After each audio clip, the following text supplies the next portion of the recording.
Cette vidéo vous est présentée par la boutique l'îleaujeux.ca, un service personnalisé par une équipe de passionnés d'ici.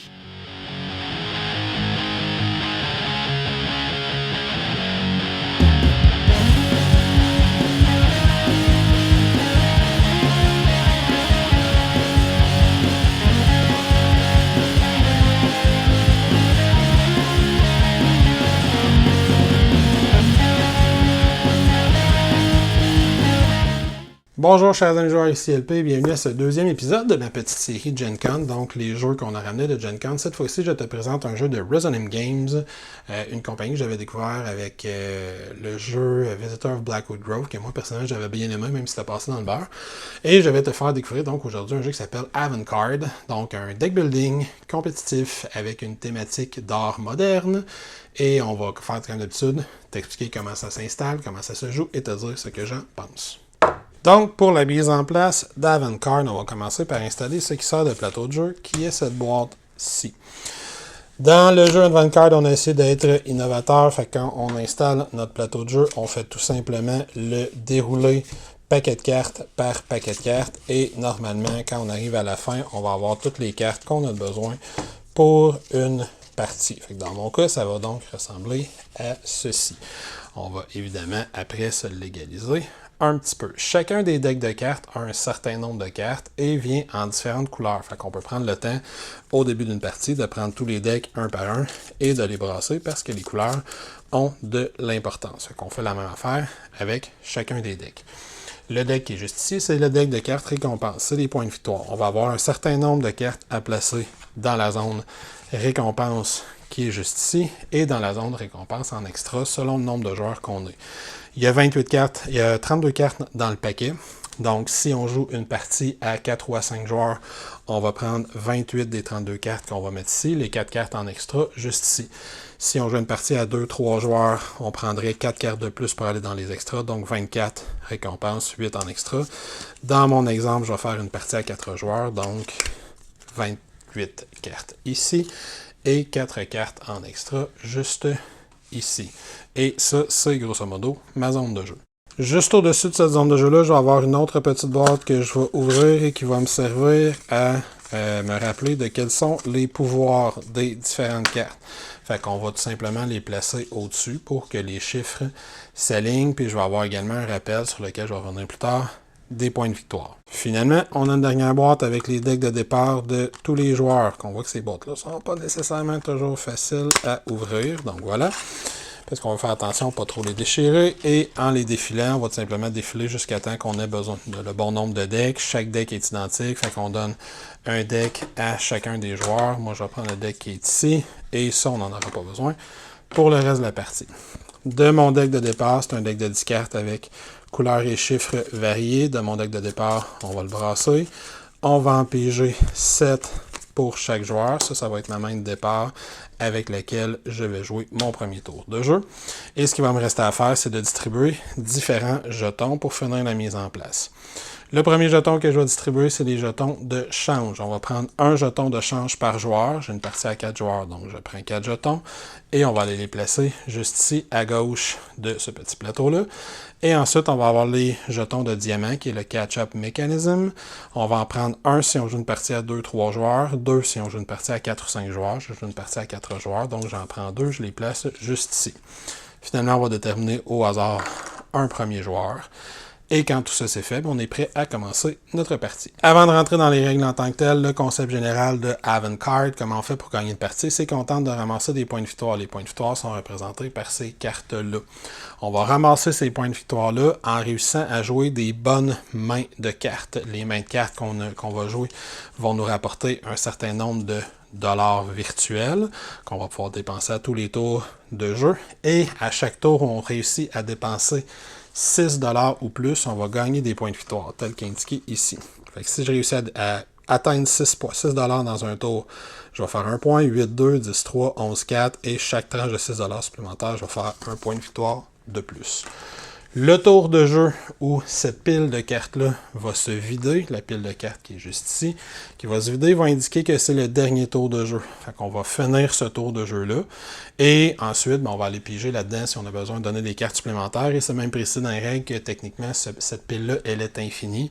Fait que si par exemple, moi, je suis le premier joueur et je fais 5 points de victoire au dernier tour, puis je prends la dernière carte, mais je vais prendre donc ces cartes-là, mais tous les autres joueurs vont pouvoir ramasser leurs points de victoire quand même. On va les écrire sur une feuille de papier ou compter ce qu'on veut. Et celui qui va avoir le plus de points de victoire va l'emporter. Maintenant, un tour de jeu fonctionne comment? La première phase d'un tour de jeu, c'est que les joueurs vont jouer leurs cartes de leur main. Ça, on va faire ça de façon simultanée et chaque joueur va jouer ses cartes dans sa zone respective. Fait qu'on n'a pas besoin de regarder ce que les autres font. Ce qu'on va faire, c'est qu'on va tenter d'aligner nos cartes pour faire le plus d'argent possible. Les règles de placement sont qu'on peut jouer la première carte, on peut jouer ce qu'on veut. Je pourrais jouer ceci, par exemple. Et à partir de la deuxième carte, je dois avoir la même valeur ou la même couleur que la carte précédente. Fait que, par exemple, je pourrais jouer ce 2-là parce que c'est un 2, donc même valeur. Et je pourrais suivre avec ce 14-là parce qu'il est orange, donc la même couleur. Si jamais on a de la misère avec les couleurs, il y a quand même des petits codes autour des chiffres. Fait que l'espèce de pointillés comme ça, c'est les oranges. Les bleus, c'est un espèce de petit motif comme ça. Les mauves, c'est des lignes diagonales, horizontales pour les blancs, ainsi de suite. Et on va tenter de tout simplement faire la main la plus longue possible. Là, je m'éterniserai pas pendant une demi-heure, mais j'ai pas l'impression que je pourrais faire tant mieux que ça avec la main que j'ai présentement. J'aurais pu faire un 13 comme ça ici, mais j'aurais pas plus pu jouer mon 12 qui fait avec rien de ce que j'ai sur la main, ainsi de suite. Disons que pour mon exemple, j'avais un 2 supplémentaire, puis j'ai réussi à jouer ça. Puis, si j'avais ces 7 cartes-là en main, j'aurais même techniquement pu faire ceci si j'avais eu ces 5 cartes-là. Les cartes qu'on ne joue pas, elles, sont défaussées. On ne les gardera pas pour le prochain tour. Une fois que tout le monde va avoir joué ses cartes, on va pouvoir passer à la deuxième phase qui est de gagner son argent, ses points de victoire et potentiellement d'acheter d'autres cartes. Donc, chaque carte que j'ai jouée pour la deuxième phase va me rapporter 1$. Dans mon cas ici, dans l'exemple que j'ai triché un peu, on voit que j'ai 5$ à dépenser. Si je m'étais rendu à 6$, en plus, j'aurais ramassé un point de victoire, comme je l'ai expliqué, en regardant la petite échelle qui est juste ici. Dans mon cas, je n'ai que 5$. Fait que disons que ça veut dire que je pourrais acheter n'importe quelle carte. La valeur des cartes, c'est tout simplement leur chiffre. Fait que je pourrais acheter ces deux cartes-là, ça me coûterait 5$. Je pourrais acheter cette carte-là, puis il me resterait 1 de change. Je pourrais acheter cette carte-là, puis il me resterait pas de change. Ainsi de suite. Une fois dans mon tour de jeu, j'ai le droit de faire ce qui s'appelle Talk a Card. Talk a Card, c'est que disons que moi, je voudrais aller dans le mauve. Je n'ai pas de mauve disponible dans ce que je peux acheter. Je pourrais prendre l'une des piles de cartes, prendre la carte qui est sur le dessus et l'envoyer en dessous, espérant que la couleur me conviendra davantage. Ce n'est pas le cas, fait que là maintenant je dois dépenser mon argent. Je décide que j'achète cette carte-là, 4$, donc je la mets dans ma défausse. Si j'ai du change, fait que si je n'ai pas dépensé mon argent complet, peu importe la valeur de ce que je n'ai pas dépensé, je vais ramasser un jeton de change et je ne peux posséder qu'un seul jeton de change à la fois. Donc, si je ne le dépense pas au prochain tour, je n'en gagnerai pas un deuxième. Fait qu'il y a juste un jeton par joueur. Mais à n'importe quel moment dans cette phase-là, je peux dépenser ce jeton-là pour avoir 1$ supplémentaire. Ensuite, mes cartes sont tout simplement toutes envoyées à la défausse et je repige une nouvelle main pour le prochain tour. Donc 3 cartes, c'est un deck building, fait que je prends ma défausse, je la brasse et je pige mes 4 cartes supplémentaires. Je passe le pion premier joueur au joueur suivant et on est prêt à commencer un deuxième tour de jeu. À partir du deuxième tour de jeu, on va vérifier qui a le moins de points de victoire. Le joueur qui a le moins de points de victoire va ramasser un diamant, en supposant que tous ne sont pas égaux. Si personne n'a fait de points de victoire au premier tour de jeu, il n'y a personne qui va avoir le diamant. Fait que donc, le joueur qui a un point de victoire va ramasser un diamant, ça va lui faire 1$ supplémentaire virtuel au prochain tour de jeu. Si on joue une partie à 4 ou à 5, le deuxième joueur qui a le moins de points de victoire va également ramasser un diamant. Dans une partie à 2 ou à 3, il y a juste un joueur avec le diamant. Donc, je commence mon prochain tour de jeu. Je suis content, j'ai pigé ma nouvelle carte, mon 4. Maintenant, on va se concentrer un petit peu sur les pouvoirs des cartes. L'une des particularités du jeu, c'est que chaque carte numérotée entre 2 et 7 a un pouvoir, ce qui veut dire que mon 2 ici de base a un pouvoir, mon 4 a un pouvoir, mais toutes les autres cartes sont sans pouvoir. Les pouvoirs vont fonctionner de deux façons. Les pouvoirs qui sont associés avec une flèche verte, c'est des pouvoirs qui vont se déclencher au moment où on les joue. Alors que les pouvoirs qui sont associés avec une flèche jaune, c'est des pouvoirs qui vont se déclencher au moment où on va résoudre notre main de carte, donc une fois que tout le monde va avoir joué sa main. Le 4, lui, son pouvoir, par exemple, c'est qu'il peut transformer sa couleur ou sa valeur au moment où je le joue. Je pourrais donc dire avec cette main-là que je viens de piger, ben tiens, je fais un 2, ensuite je vais jouer mon 4, mais je vais dire que c'est un 2, donc c'est un 2 bleu, parce que je ne peux pas changer sa couleur et sa valeur, je change un des deux. Maintenant que j'ai joué du bleu, un 2 bleu, mais je peux jouer un 13 bleu, un 1 bleu, parce que c'est la même couleur, ensuite je peux aller avec le même chiffre, un blanc, je vais aller avec un 1 rose, même chiffre, et ça me permet de jouer mon 11 rose, même couleur, j'ai donc réussi à jouer mes 7 cartes au complet. Tous les joueurs vont faire la même chose, vont jouer leurs cartes. Et là, maintenant, en commençant par le premier joueur, cette fois-ci, ça va être le joueur qui va être à ma gauche, tous les joueurs vont avoir le choix de talk one card, donc d'envoyer une carte en dessous du deck et de dépenser leur argent. Quand ça va arriver à moi, ben là, on voit que j'ai 7 et je peux dépenser celui-là pour arriver à 8 $. Comme j'ai fait 8 $, ben je regarde ici, je vais faire 2 points de victoire. Fait que je vais aller chercher 2 points dans cette pile-là que je mets à côté de ma pige. C'est des points de victoire que j'ai ramassés pour la fin de la partie. Et je peux dépenser mes 8 $. On comprendra que chaque carte a un effet qui est très puissant. Moi, j'ai pigé du bleu, fait que je vais essayer de faire un talk dans le 7 pour aller chercher d'autres bleus. J'ai réussi, fait que je vais acheter la carte à 7, je la mets dans ma défausse. Comme il me reste du change, je récupère le dollar que j'ai dépensé. Toutes ces cartes-là vont dans ma défausse. Et je prends le reste de ma pile. Je pige 4 cartes. Je brasse mon deck. Et je pige 3 cartes supplémentaires pour compléter ma main. J'ai encore pigé mon 4, mais cette fois-ci, je n'ai pas pigé mon 7. Le pouvoir des deux est fort simple. Le pouvoir des deux va se déclencher au moment où on va compter notre main de carte. Disons par exemple que j'avais pigé cette main-là, c'est la main que j'ai pigée, je l'ai déjà placée pour pouvoir la jouer. Je joue mon 12, je joue mon 2 de la même couleur, 2 même valeur, 2 même valeur, 14 même couleur. On se rappelle que le 4 il peut avoir la valeur de mon choix, je dis donc que c'est un 14 bleu, ce qui me permet de jouer mon 1. Fait que j'ai réussi encore une fois à jouer mes 7 cartes. Ça sera un bon début de partie. Au moment où je vais compter mon argent, on va regarder tous les joueurs ont combien de 2. Dans mon cas, j'en ai 3. Si c'est moi qui ai le plus de 2, ben, je vais faire un dollar supplémentaire. Fait que si c'est moi qui ai le plus de 2, je vais faire 7, 8 parce que j'ai le plus de 2, et je pourrais me rendre à 9 si je décide de dépenser ce sous-là. Ça, c'est le pouvoir du 2. Le pouvoir du 3, il me permet de faire deux choses. Au moment où je compte mon argent, il me permet de détruire une carte et il me permet également de faire l'action spéciale Talk une fois supplémentaire. Fait que là, avec mes 9 $, si j'avais joué un 3 quelque part là-dedans, disons que j'avais un 3 à la place d'un 1 à la fin, mais si j'avais joué un 3, j'aurais pu dire je détruis une carte, fait que je vais détruire mon 14 parce que c'est un haut, j'ai de la misère à le placer. Et en plus, au moment où je vais acheter ma carte, je peux faire talk 2 fois. Fait que si j'étais comme ça et je cherchais absolument du bleu, je pourrais faire talk, je l'aurais fait une deuxième fois. Ça, c'est l'effet spécial du 3. Le 4, j'en ai déjà parlé. Le 5, lui, j'ai le choix. Le 5, ben, je vais choisir soit au moment où je le joue, je pige une carte supplémentaire, potentiellement pour créer des effets de combo plus puissants, ou j'y vais safe et au moment où je compte mon argent, il va me valoir un dollar supplémentaire. Le 6, lui, me permet de copier une carte que j'ai jouée précédemment, le pouvoir d'une carte que j'ai jouée précédemment. Fait que si j'ai joué un 6, par exemple, après un 4, ça va me permettre de changer la valeur ou la couleur de mon 6. Ou si j'ai joué un 6 après un 5, il va me permettre de repiger une carte supplémentaire ou, quand je vais compter mon argent, de faire un dollar supplémentaire. Ensuite, de façon assurée, le 6 va me faire un dollar de plus dans la valeur d'argent. Lui, c'est pas un ou, c'est un en plus, donc il fait les deux effets. Le 7, la carte la plus puissante, on s'en doute, il me permet de piger une carte de plus. Et si précédemment dans ma ligne de cartes, j'ai joué au moins un 5, un 6 ou un 7, il me permet de piger 2 cartes de plus à la place qu'une de plus. Fait que si je joue 2 sets consécutifs dans la même main, on comprend, lui, il me permet de piger une carte, et comme j'ai joué un 5, 6 ou 7 avant, lui, il me permet d'en piger 2. Fait que ça peut être un effet de combo assez puissant. Et c'est tout. Fait qu'on continue comme ça. Fait que dans l'exemple que je viens de faire, c'était pas un 3 que j'avais, c'était un 1. Dans l'exemple que je viens de faire, si j'étais majoritaire en 2, ben, je faisais 8$, potentiellement 9 avec lui. Fait que peut-être qu'avec 9$, je voudrais acheter le 3 comme ça pour commencer à détruire des cartes dans ma défausse. J'essaie d'aller dans le bleu, donc je fais mon toc une fois. J'ai pas réussi à aller dans le bleu, mais je vais quand même acheter le 6 mauve parce que je le trouve fort.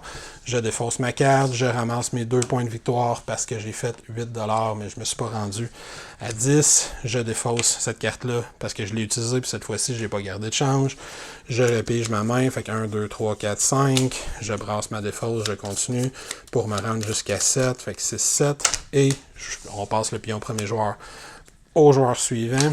Je regarde ma main pour le prochain tour et je suis prêt à continuer ma partie. Fait que là, je vois que j'ai 2 effets. Si je joue ça après ça, elle va me permettre de piger 2 cartes. Lui va me permettre de piger une carte que j'ai copiée précédemment. Fait que je le joue dans un sens ou dans l'autre, ça ne changera pas grand-chose. Mais ils n'ont pas la même valeur, fait que ça va être difficile. Je suis pas sûr que je vais être capable de jouer mon 6, etc., etc., etc. C'est pour ça que je le voulais en bleu. J'aurais été capable de jouer avec mes autres cartes. Donc, je continue comme ça jusqu'à temps que cette pile de cartes-là, elle soit vide. Ça indique que c'est le dernier tour, on n'en joue pas un supplémentaire. On compte le point de victoire à la fin de ce tour-là. Et celui qui a le plus de points de victoire l'emporte. Avant de passer à la critique, je précise qu'au niveau de la variété, le jeu vient avec 3 sets de pouvoirs de cartes.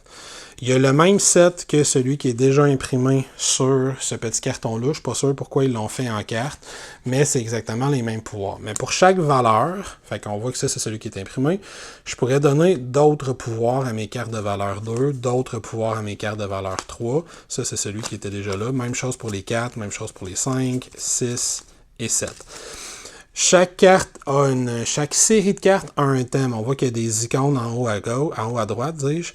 Théoriquement, on est censé mettre les mêmes icônes ensemble. Fait que ça, c'est l'icône du jeu de base. Fait que ça, c'est les pouvoirs que j'ai déjà expliqués. Si je décidais de prendre un deuxième set, je pourrais prendre cette carte-là, avec cette carte-là, avec celle-là, puis ainsi de suite, toujours en mettant les mêmes icônes ensemble pour faire une partie qui est différente. Puis j'expliquerai pas tous les pouvoirs, mais c'est des pouvoirs qui sont bien variés. Si on veut aller encore plus funky, mais ça peut faire une expérience qui est un petit peu plus chaotique, on peut tout simplement brasser les 3-2 ensemble et dire c'est celui-là qu'on a sur cette partie-là. Je viens de comprendre pourquoi il y a une carte pour celui-là aussi. C'est pour ça, pour qu'on puisse le brasser au hasard. Fait qu'on peut tout simplement les brasser au hasard. Dire, OK, mon 2 c'est ça, je brasse mes 3 au hasard, mon 3 c'est ça, puis ainsi de suite. Puis ça va faire une expérience qui est peut-être moins équilibrée parce que les sets sont créés, là, c'est ce que le designer me dit. Les sets sont créés pour bien fonctionner ensemble. Fait qu'on offre la possibilité de le faire au hasard pour savoir qu'est-ce qu'on a, mais ça peut faire une expérience qui est un petit peu plus chaotique. Alors voilà, c'était les règles d'Avantcard. Première chose au niveau des composantes, j'aime l'idée qu'ils ont eu de séparer les pouvoirs des cartes elles-mêmes. Fait que le pouvoir des cartes est écrit ailleurs que sur les cartes, ce qui fait qu'on utilise toujours les mêmes cartes dans une partie. Fait que c'est toujours ces cartes-là qu'on va utiliser pour représenter mes 6. Ça réduit le matériel que tu as besoin d'avoir, parce que dans le fond, tu as une carte qui explique le pouvoir des 6, puis toutes les autres 6, ils ont tous le même symbole, parce que ultimement, il n'y a pas de texte sur les cartes. Fait que ça, j'ai trouvé que c'était une idée fort sympathique. J'aime le visuel des cartes, même si ultimement, la thématique, c'est que les chiffres représentent des patrons, donc des clients qui viennent te voir, qui viennent t'acheter du matériel, puis à chaque fois que tu en joues un, il active son pouvoir dans ta galerie d'art. Le thème n'est pas du tout représenté, mais ça, c'est pas très très grave dans ce genre de jeu-là. Mais j'aime le visuel des cartes, un visuel justement d'avant-garde. Donc, c'est quelque chose que je trouve sympathique. Les jetons font la job. Au niveau du matériel, ma plus grosse interrogation, c'est probablement ces boîtes-là. Même si j'aime l'idée, tu vas voir de la façon que ça fonctionne, qu'on sert le jeu comme ça, puis ça sert très bien même quand il y a des cartes à l'intérieur. Je suis inquiet de la durabilité de ce truc-là à long terme, parce que ça reste du carton, et je sais pas si tu le vois, mais dans mon cas, il y a déjà commencé, il y a une de mes boîtes qui a déjà commencé à déchirer un petit peu. Je sais pas à quel point on le voit bien à l'écran. Et j'ai moins de 10 parties de jouer. Fait que je dois être très délicat quand j'ouvre et je ferme ces boîtes. Je vais probablement mettre, particulièrement sur cette partie-là de la boîte, juste ici, une petite affaire de papier collant transparent de chaque côté pour la solidifier un peu. Je trouve que l'idée est super bonne. C'est cute de comme le dérouler sur la table. Vous l'avez vu en début de vidéo. C'est intéressant l'effet que ça fait, mais je suis pas certain de sa survie à long terme, malheureusement. Fait que ça, c'est ma petite inquiétude. C'est beau, mais est-ce que ça va durer dans le temps? Je suis pas certain. Ultimement, t'en as pas vraiment de besoin. Tu pourrais enligner les decks de cartes puis enligner les pouvoirs spéciaux au-dessus. Fait que c'est pas la fin du monde si ça se magane. Mais j'aurais aimé peut-être qu'il soit fait plus en plastique, peut-être un peu plus cher, ou en tout cas dans un carton plus épais qui permettrait une meilleure durabilité à long terme. Fait que ça, c'est pour les composantes. Et côté gameplay, c'est un jeu qui m'a charmé dès sa première partie. J'ai eu la chance de jouer avec son créateur qui s'appelle Max Saldman, c'est bien ça. Saldman, c'est ça, qui est le co-créateur de plusieurs des jeux de Resonant Games avec Mary Flanagan. Celui-là, Mary Flanagan a également participé au design. Et j'ai été charmé par sa simplicité et par son aspect deck building. Je suis un grand fan de deck building, c'est connu sur la chaîne, je crois. Moi, sache-le, je suis un grand fan de deck building. Fait que j'ai une tendance naturelle à aimer les jeux dans lesquels il y a du deck building, surtout si c'est sa mécanique principale. Puis là, c'est juste ça que tu fais. J'ai trouvé sympathique l'aspect Uno-esque de la patente. Fait que quand j'ai expliqué, j'ai dit, t'as déjà joué à Uno, parfait, tu sais déjà pas mal comment jouer à celui-là. Je fais juste t'expliquer ensuite la partie deck building qui s'en vient. Fait que c'est une espèce d'Uno solitaire où tu fais tes combinaisons devant toi. Tu essaies de faire la ligne la plus longue possible. Puis ensuite, ton seul questionnement, c'est d'aller utiliser les pouvoirs des cartes puis d'essayer d'optimiser comment tu vas acheter tes cartes. J'ai trouvé ça intéressant parce que les cartes, tu peux les acheter en différentes couleurs. Tu as ton concept de TOC. Fait que tu vas essayer d'aller acheter souvent des cartes qui sont dans les mêmes couleurs. Tu vas commencer avec les valeurs que tu as déjà un peu dans ton deck ou des fois avec un 4 parce que le 4 il te permet de coller ensemble différentes valeurs qui ne sont pas entre elles ou peut-être que tu vas préférer commencer avec un 3 qui te permet de détruire des cartes de ton deck. Fait que pour rapetisser ton deck. Fait que j'ai beaucoup aimé il n'y a pas énormément de stratégie, de tactique dans le jeu, mais j'ai aimé la stratégie qu'il y avait dans le jeu, d'aller choisir les cartes que tu vas acheter, puis ensuite d'essayer de te casser un petit peu la tête, pas trop, mais un petit peu la tête, pour voir quand tu piges tes cartes, puis là tu as un 5, un 3, un 7, un 6, dire dans quel ordre je vais jouer ça. Mon 4, il doit bien avoir un moyen que j'ai de combiner mes cartes pour faire une ligne plus efficace que celle que je l'ai, parce que j'ai 2 cartes dans mes mains, c'est sûr que je peux faire des liens entre mes affaires. Fait que ça, j'ai trouvé ça fort sympathique. C'est un jeu super simple, c'est un jeu qui est pas très long à jouer. C'est un jeu qui a quand même beaucoup de hasard dedans parce que ta première main, tu peux faire 6$ ou 3$, puis ça se peut que ça change complètement ta partie parce que tu as réussi à acheter une grosse carte ou tu as été chanceux sur les 2 premières couleurs de cartes que tu as achetées, puis tu as réussi à te faire un combo. Puis comme le jeu il va vite, ben, si tu es malchanceux, c'est quelque chose qui va se passer quand même assez rapidement. Une partie à 4, tu vas finir peut-être avec une dizaine de points maximum. On a 28 points séparés à 4, fait que tu peux pas finir à 40 000. Mais donc, c'est ça, jeu rapide, facile à expliquer, avec un concept de deck building, une partie d'hasard qui est quand même présente, faut le savoir. Et j'aime beaucoup le fait qu'on te propose différentes cartes, parce que le jeu, honnêtement, on tournerait en rond quand même assez rapidement s'il n'y avait pas la possibilité de changer les pouvoirs. Là, en ayant 3 pouvoirs possibles pour chacune des cartes, et il y a plein d'extensions qui sont prévues, soit dit en passant, semble-t-il. En ayant 3 pouvoirs possibles pour chacune des cartes, mais ça m'ajoute une belle variété, ça me permet de varier mes parties, de varier les pouvoirs qu'il y a dans les parties, d'aller chercher des combos inattendus entre 2 cartes, parce que moi, personnellement, j'aime bien les prendre au hasard. Je trouve ça le fun, ça fait du chaos, puis ça fait des combinaisons auxquelles on n'aurait pas pensé des fois entre certaines cartes. Fait que pour moi, ça va être un beau coup de cœur. Ça va être un petit produit, il va arriver plus tard dans l'année en magasin, peut-être que certaines boutiques l'ont déjà. Je suis pas certain qu'il va être disponible en français, fait qu'il va falloir aller vers des boutiques qui vendent des produits en anglais. À date, à ma connaissance, Resonant Games n'ont pas fait de version française, mais il m'a dit que c'était une possibilité que ça s'en vienne. Fait qu'on se croise les doigts. Sur ce, ben, j'espère que ça t'a permis de te faire une idée de ce qu'était Avantcard. Moi, c'est un deck building que j'ai beaucoup aimé. Et je vais te souhaiter une excellente fin de journée. Avant de faire ça, je vais faire comme d'habitude. Fait que je vais t'inviter à venir t'abonner à notre chaîne YouTube. Si ce n'est pas encore fait, venez nous visiter sur Facebook, Instagram et s'il te plaît, viens nous supporter sur Patreon pour que l'on puisse continuer à te fournir du matériel que l'on espère être d'excellente qualité. Sur ce, ciao, à la prochaine. Fais attention à toi.